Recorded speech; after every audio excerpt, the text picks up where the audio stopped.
The snow had come early that year, dragging its pale breath down from the bitterroots and suffocating what little life still clung to the prairie.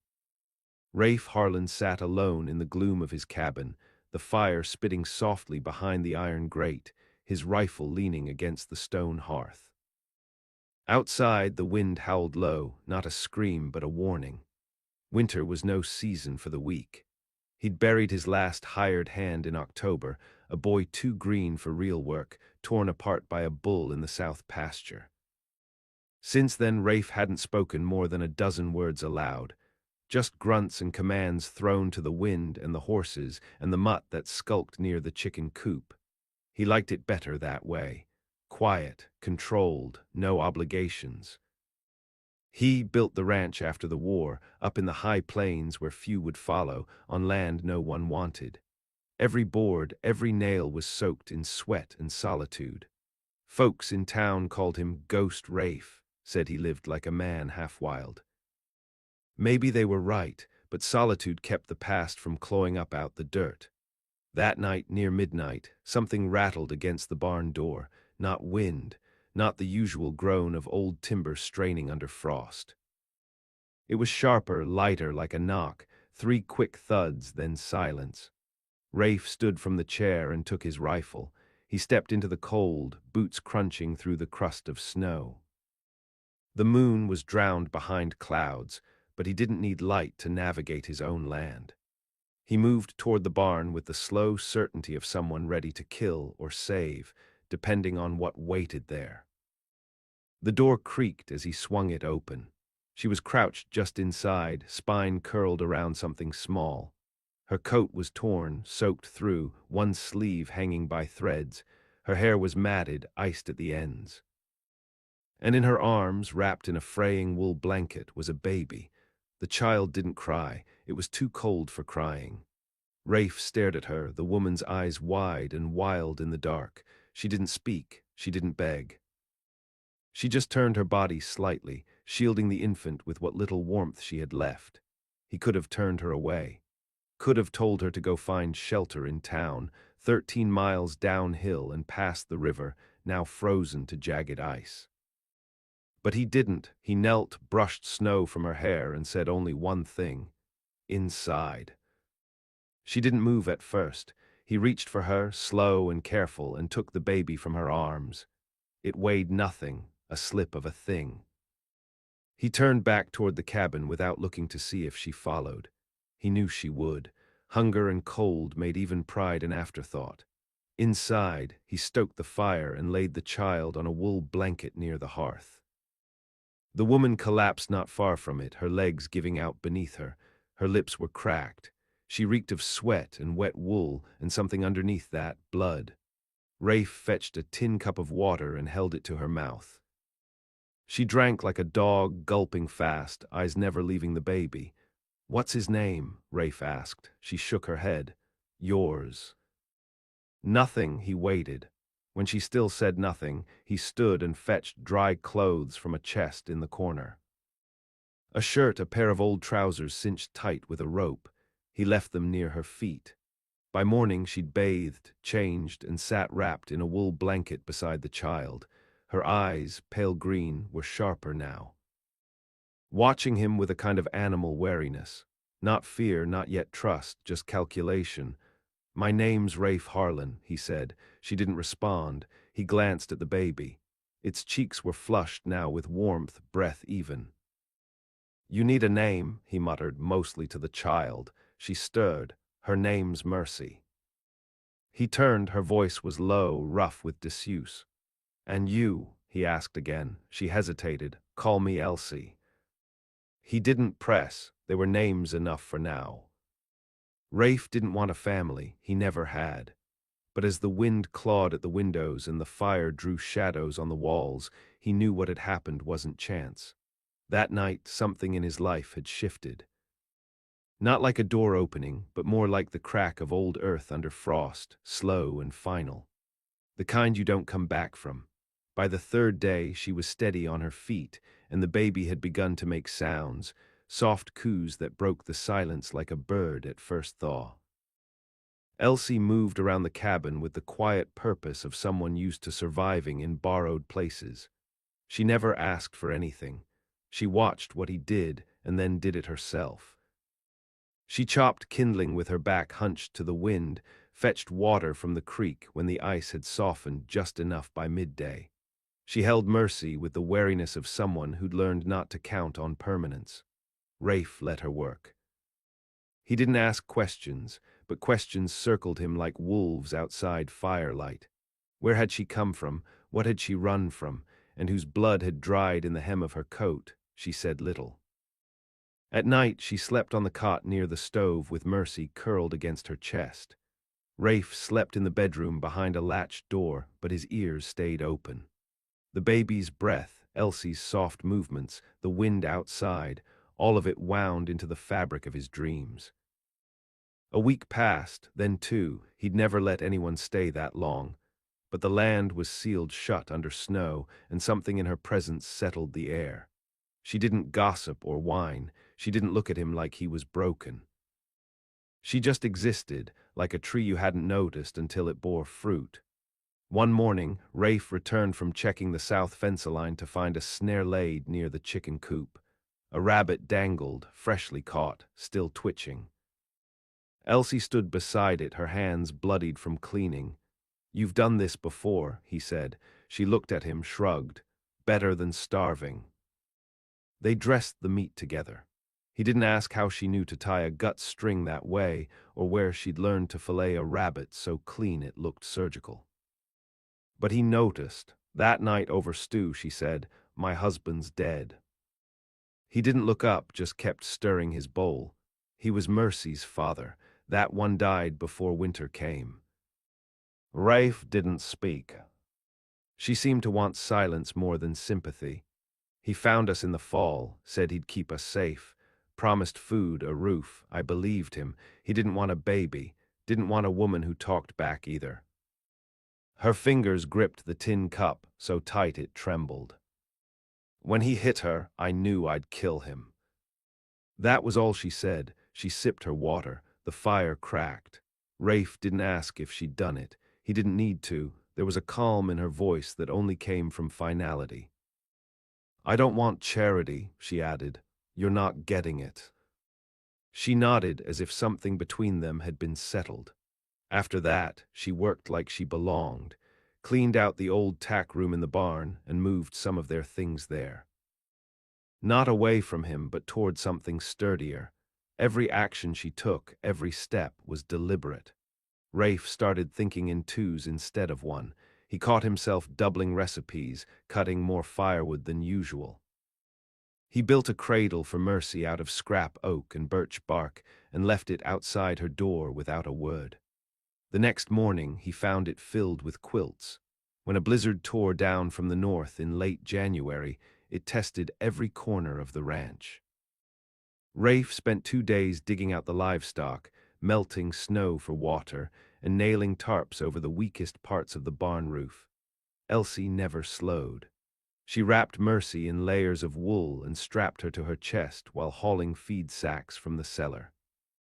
When Rafe's hand blistered open from the shovel handle, she wrapped it without comment, tying the bandage with a firmness that burned. "You're stubborn," he told her once. "So are you," she said. It wasn't affection. It was something older than that, respect. After the storm, she found a calf frozen to death in the north pasture. She buried it herself, hacking through the permafrost with a spade. When he offered to help, she shook her head. "She didn't survive," she said. But she deserved more than to be forgotten. And that's when it shifted, not with a kiss, not with a confession, but with a glance brief, loaded, and held too long for strangers. That night, Rafe couldn't sleep. He sat by the fire, the rifle across his knees, and wondered what it meant to want something again. By spring, the snow began to rot in the fields. Mud slicked the trails, and birds returned with songs too sweet for such a place. But it wasn't the land that had changed. It was him and her, and the quiet way the baby looked at both of them, like it had never known the world could be cruel. By April, the thaw had reached the river. Ice cracked and floated downstream in jagged slabs, taking winter's remnants with it. The valley turned soft and wet, the hills bleeding green in patches where the sun lingered longest. The soil loosened. The breath of the land returned. Rafe hadn't ridden into town since the first frost, but when he saddled the mare that morning, Elsie didn't ask where he was going. She just handed him a list written in a clean, sharp script. He read it over once, then tucked it into his coat. "You think I'm made of coin. I think you're the kind of man who hates having his porch smell like diapers." He smirked without smiling. It was the most honest exchange they'd had yet. The ride into town was long and wet, the trails muddy and half washed out. When he reached the mercantile, folks stared like he'd come back from the dead. He walked in, bought everything on the list, then added 2 more bolts of fabric and a tin of peppermint candies. The storekeep raised a brow, but Rafe just handed him the coins and packed his saddlebag. On the way out, he ran into Eli Trammell, a rancher 2 ridges over. Eli looked older than last fall, his face collapsed inward like a dried apple. "Thought you sold out or froze to death," Eli said. "You holed up alone all winter." Rafe said nothing. Eli scratched his beard. "Saw smoke out your way. Heard a woman was seen near the canyon pass late fall. Might be bounty on her. Preacher's boy said she slit a man's throat down in Larkspur." Rafe looked at him, eyes flat. "You talk like that to every man who buys diapers." Eli blinked, then stepped aside. The ride back felt heavier. Wind rolled low through the pines, and the scent of thawed earth clung to everything. When Rafe reached the cabin, Elsie stood outside with a washtub, her sleeves rolled and face sunburned. She glanced at the saddlebag, then back at him. "You got everything. Even the peppermint." She gave a short nod, almost a smile. That night, as Mercy slept and the wind stirred the pines like ghosts shifting in their graves, Rafe finally asked, "Someone's looking for you." Elsie didn't turn.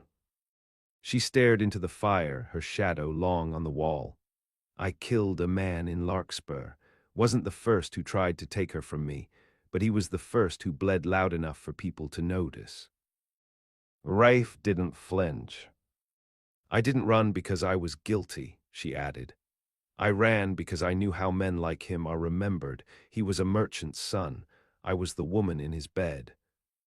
She turned then, slow and sure. "If they find me, they'll hang me. And they'll say Mercy was his, but she's not. She's mine, all of her." Rafe stared at her.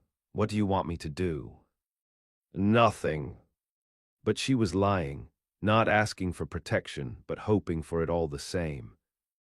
The next morning, he rode the ridge and scouted the South Trail.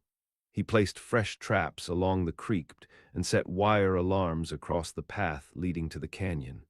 He didn't say a word to her about it. In May, the baby took her first step in the grass just outside the barn. Rafe saw it from the porch, saw the way Elsie clapped once, silent but fierce, like that little step had punched a hole in every hard thing they'd lived through. That night, Rafe brought out an old music box from the attic. It hadn't worked in years, but he set it on the table and wound it anyway. It groaned once, then sang. Elsie looked at him and for the first time let something real slip through the armor. "I didn't think I'd live this long," she said. "Then live longer," he replied, and he meant it. They didn't touch, they didn't kiss. But they sat closer than they ever had. No words, just fire, wind, and the music box turning its slow, sad tune. Outside, the prairie bloomed. And for the first time since he'd buried his past under dirt and silence, Rafe Harlan let himself believe in something that couldn't be bought, built, or buried. A life not just survived, but shared. Summer brought its own trials. The well dried out once in June, and a black bear tore through the east field before Rafe shot a warning into the trees. The heat came hard and sudden, baking the soil, splitting fence posts, and turning the hills to gold. Grasshoppers stripped the lower pasture by July, and Mercy caught a fever that left her slick and shaking for 2 straight days. Rafe didn't sleep during those nights. He sat beside her, pressing cool cloths to her neck, watching the rise and fall of her breath like a man waiting for a verdict. Elsie moved with a grim steadiness, boiling willow bark, whispering songs that didn't rhyme. Her hands never trembled. When the fever broke, Rafe stepped outside and vomited in the dirt from relief. They didn't speak of it after, but Mercy started reaching for him more often, tugging at his trousers when he passed. Holding her arms out, demanding to be lifted, he never said no. The ranch needed mending, so did the fences. So did the space between what they were and what they were becoming. One evening, Rafe returned from the far paddock to find Elsie on the porch, cleaning his rifle. Not out of curiosity, but familiarity. Her fingers knew what they were doing. "I used to hunt," she said as he approached. "Before Mercy." "Before all of it." He nodded. "You shoot." "Well enough to bury a man." She said it like someone discussing weather, a fact, not a threat. That night he handed her his Colt, not as a gesture, as a test. She took it, spun the cylinder once, checked the chamber, then handed it back. "I'm not scared of what's coming," she said. "Neither am I." They were wrong, they were both afraid, because in August the first stranger came. A rider, lean and dust-covered, passed the ridgeline just before sundown. Rafe saw him from the barn loft, watched the man pause at the forked pine, glance toward the cabin, then keep riding east. Didn't stop, didn't wave. But he saw them, that was enough. Rafe built a second gate at the edge of the trail and laid broken glass under the windowsills. Elsie didn't ask why. She simply doubled the watch.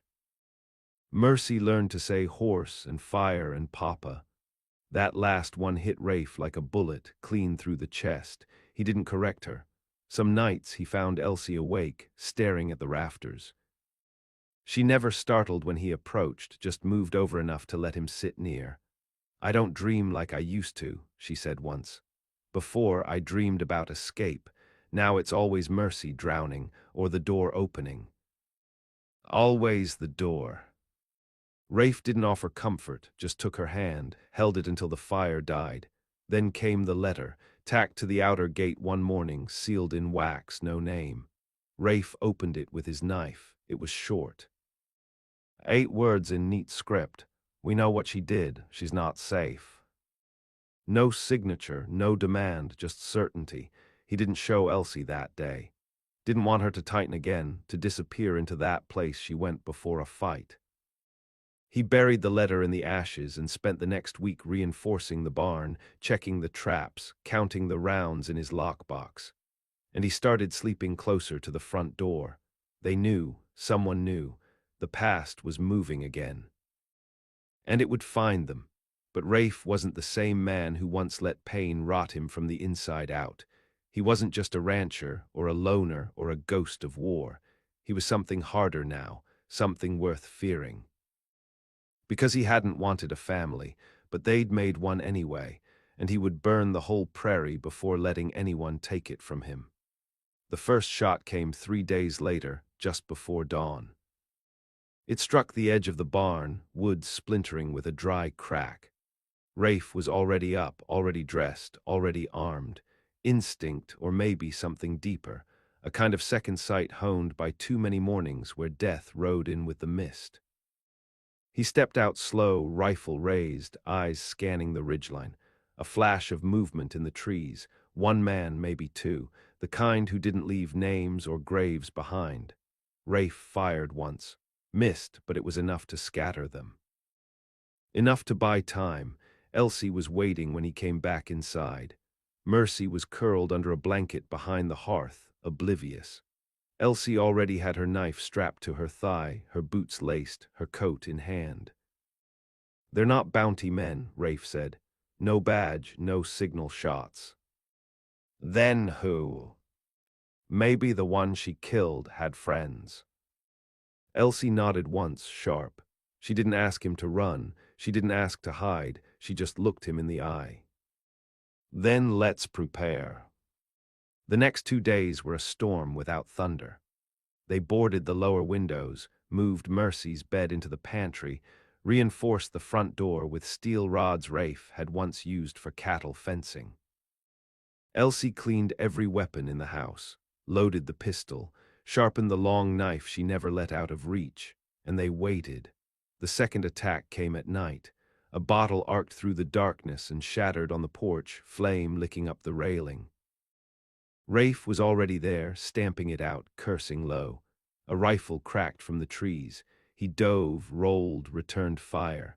Elsie moved through the cabin like a storm, got Mercy down into the root cellar, covered her with flour sacks and blankets. Whispered something to the child, something soft, then came back up with her blade drawn. 2 men breached the side door. One caught Rafe's boot in the dark and fell. The other wasn't so clumsy. Elsie met him in the narrow hallway. Her blade slid under his ribs, dragged up then out. She didn't scream, didn't blink. Rafe finished the other with the butt of his rifle. Blood soaked the floor. He looked at her, breathing hard. Elsie stared at her hands. "I told you I wasn't scared," she said. "I am." He didn't mean fear of death. He meant what she had become, what they had become. By dawn, they burned the bodies, dragged them out to the gulch, stacked them like cordwood. Rafe said a few words, not prayers, just truths. They waited again. Nothing came the next day or the day after. But on the third day, a figure rode up slow.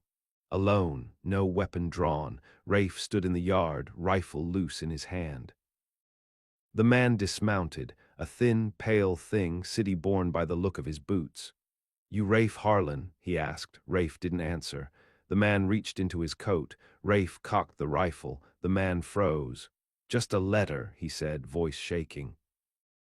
"Please." Rafe took it, tore the seal open. This time the words were longer, measured. She was promised. She was paid for. The child was a bonus. You keep her, you answer for it. We'll be watching. No name, but it didn't matter. He crumpled the letter and threw it into the fire pit. When he turned, Elsie stood at the porch, holding Mercy, her face unreadable. "They're not done," she said. "No." She looked down at the child. Mercy reached for him. "I won't run again," Elsie said. "Not even if it kills me." Rafe stepped forward, touched Mercy's hand. "You won't have to." Because it wasn't just about survival now. It was about defiance. About drawing a line that no one would cross without bleeding for it, and if blood was the price of keeping what he had, then let it rain. The waiting changed them. Days turned to weeks, but no one else came. The trees stood still. The trail stayed empty, but still the threat pressed in, thick as fog. Rafe no longer left the ranch without circling back twice, listening for branches snapping wrong or wind whistling sharp through hollow things. Elsie trained in silence. She set up targets behind the barn and taught herself to fire Rafe's Winchester. Her grouping was tight by the second week. She moved like someone who'd been hunted and refused to be prey again. Mercy grew restless. She wanted the hills, the open sky, the freedom of forgetting, but freedom had rules now. Rafe built a fenced yard between the house and the barn, set a bell on the gate. Mercy learned to stay within its bounds, though she'd eye the woods with quiet, curious defiance. "I'll never let her grow up afraid," Elsie whispered one evening. Rafe watched the girl toddle toward a beetle in the grass. "Then we don't let them win." "But what if they come back?" He looked at her, then at Mercy. "Then we kill them." Elsie didn't smile, but something in her face relaxed. That summer they found a rhythm, not peace, but something close enough. Rafe expanded the corral, started working 2 wild colts he'd thought to sell, but now trained for riding, just in case. Elsie began carving small animals from driftwood, teaching Mercy to hold a knife and shape without fear. The land accepted them, crops took root. A calf was born without trouble. Even the chickens laid more than they had in 2 years. Then one morning in early September, the dog, silent since winter, began to bark, not frantic, intentional. Warning, Rafe stepped outside, rifle in hand. At the tree line, 4 riders sat still, dark coats, straight backs, weapons not drawn but visible. The man in front lifted a hand. "We're here for the woman," he called. "No blood if you give her up."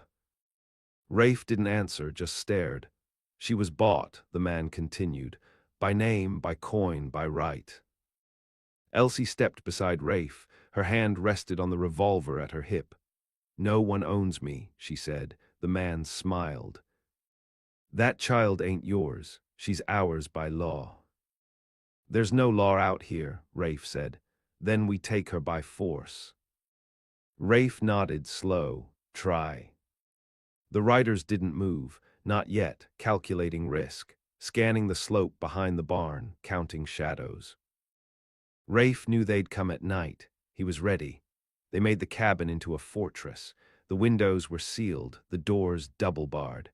Mercy was tucked in the cellar with food, water, and her mother's voice humming lullabies above the trapdoor. At dusk, Rafe lit no lamps, just waited, rifle in hand, knife at his belt. Elsie beside him, her face pale and calm. When they came, it was fast. Quiet boots, silent signals, fire kindling at the edges to draw attention. But Rafe didn't chase the fire, he let it burn. The first man slipped through the kitchen. Rafe shot him clean through the chest. Another tried the back, met Elsie's blade in the gut. 2 more circled the barn, found the dog instead.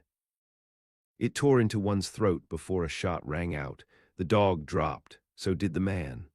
Blood spread in the dirt. The final attacker, a man with pale eyes and long scars down his neck, burst through the front, holding a torch and a pistol. He aimed for Rafe, but Mercy's cry from the cellar froze him. Just 1 second, Rafe didn't miss. After silence, smoke, the smell of blood and gunpowder. Elsie knelt beside the dog, cradled its head as it died. Rafe checked Mercy, held her tight against his chest. The child stared wide-eyed but uncrying. Like she'd known this was always coming. They buried the bodies in a pit by the north fence. No prayers. Just stones piled high enough to be seen from the road. No one came after that, but Rafe still watched the ridge each morning, because some debts don't die with the men who collect them. And some families are forged not in blood, but in the fire it takes to protect them. Fall came slow, as if the land itself were reluctant to let go of heat. The trees turned gold 1 branch at a time. Frost kissed the grass some mornings, but melted by noon.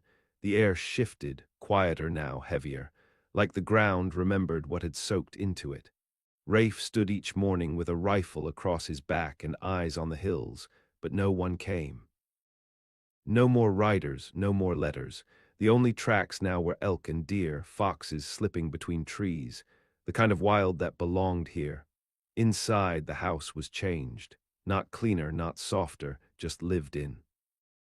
Elsie's carvings lined the mantel.